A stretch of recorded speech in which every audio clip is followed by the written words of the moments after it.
of Taiwan. I'm Ethan Liu with 10 minutes of news from here in Taiwan and around the world. The Mid-Autumn Festival begins later this week. As people in Taiwan enjoy an extended holiday, the armed forces will remain on high alert following record Chinese military activity around the country. President Tsai visited 2 military bases in central Taiwan to give the troops a morale boost ahead of the holiday. Leslie Liao reports. Taiwan is about to head into its Mid-Autumn Festival weekend, which begins on Friday. In the lead-up to the holiday, President Tsai has visited 2 military bases in central Taiwan. First, she visited the 234 Mechanized Infantry Brigade, which is one of the largest military units in Taiwan and is responsible for defending the center of the country. While there, she encouraged the troops, and she also received a demonstration of the Mechanized Infantry Brigade's capabilities.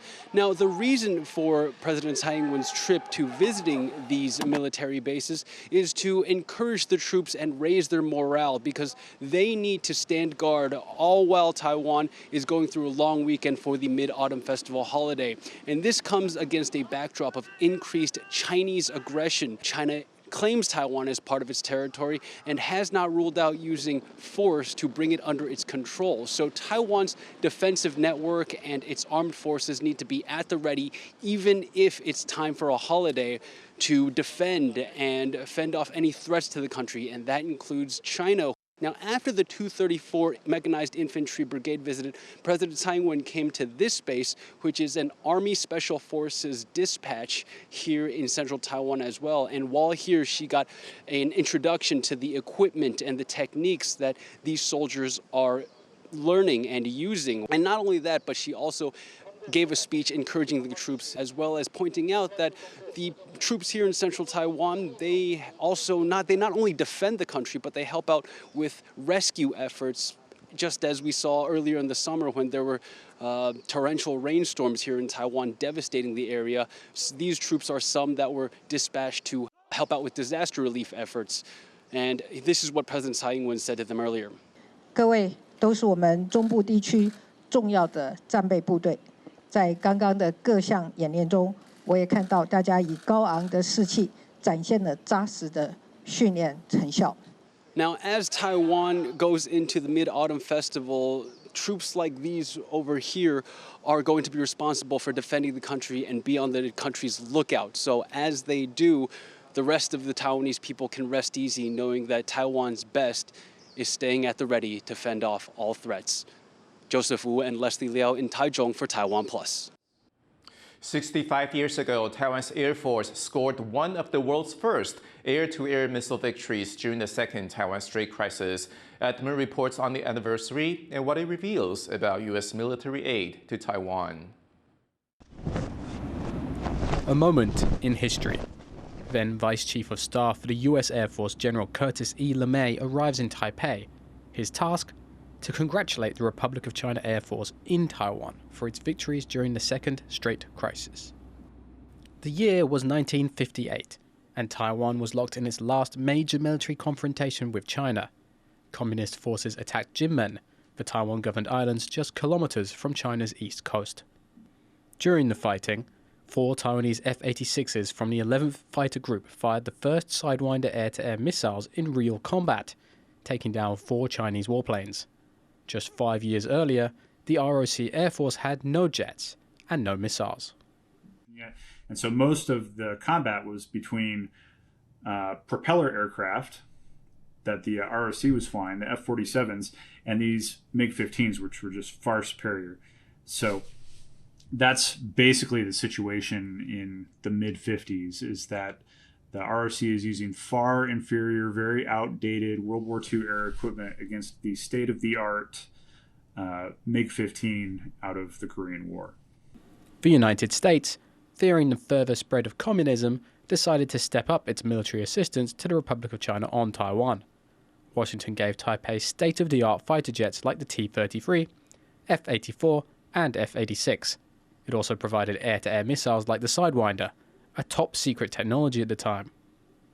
When intelligence revealed the build-up of Chinese forces on the coast facing Taiwan, Washington gave the green light to transfer Sidewinders to Taipei. It was absolutely shocking to the communists. And in fact, they basically alleged that the ROC had committed some sort of war crime by using guided missiles in combat. They were extremely upset about it. 65 years later, the United States is still Taiwan's most important security partner. And just like back then, the Sidewinder remains a crucial weapon in the ROC Air Force's arsenal. Washington has agreed to provide 100 of the latest generation AIM-9X missiles to Taiwan, and those missiles will be carried by the American-built F-16. Sure, the M9X is a missile which will increase F-16's combat capability, especially when it's combined with helmet-mounted display. As this anniversary shows, Taiwan-US military cooperation has a history going back decades. And with cross-strait tensions on the rise daily, it's that partnership which is keeping Taiwan with the means to defend itself. Devon Tsai, Sam Hui, and Ed Moon in Taipei for TaiwanPlus. The New Power Party, a minor party in Taiwan, is seeking to advance the public discussion around euthanasia.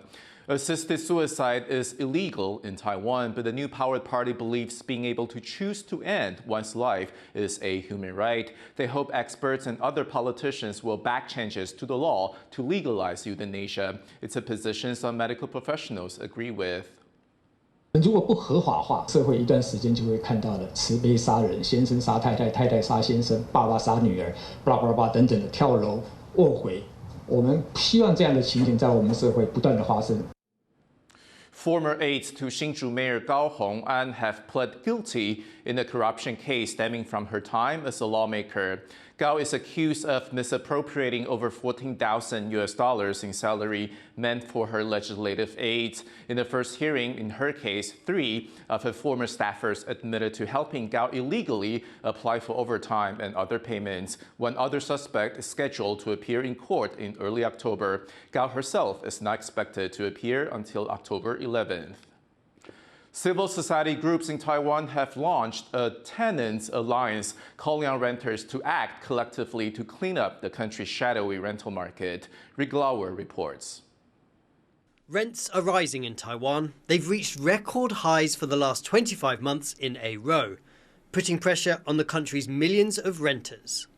我租到的房子很贵，可是我租到的物件就是个莫名其妙的物件，比如说顶楼加盖。那我朋友是住学校附近，然后可能才5、6坪，然后12000。Civil society groups blame this on Taiwan's unregulated market. They say as many as 90% of landlords rent out apartments and rooms without registering with the government and declaring income. It leaves renters unprotected by local laws and unable to get government subsidies. Now, these concerned groups are launching a Tenants alliance, and they want to create a publicly accessible database on Taiwan's rental situation.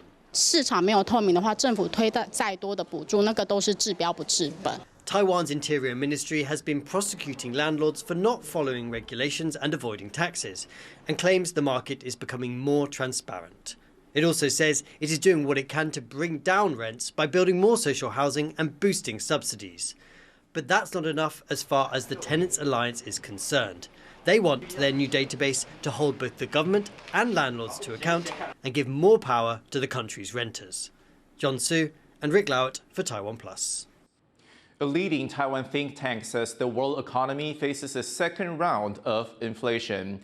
The Taiwan Institute for Economic Research says the price of oil is set to rise again. This comes as Saudi Arabia and Russia reduce their output until the end of the year.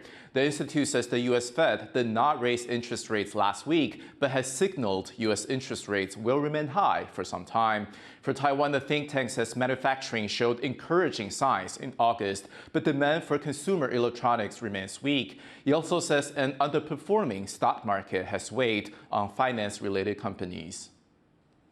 Thank you for watching What's Up Taiwan. Remember to download the TaiwanPlus app for more stories from Taiwan and around the world. I'm Ethan. Take care, and I'll see you next time.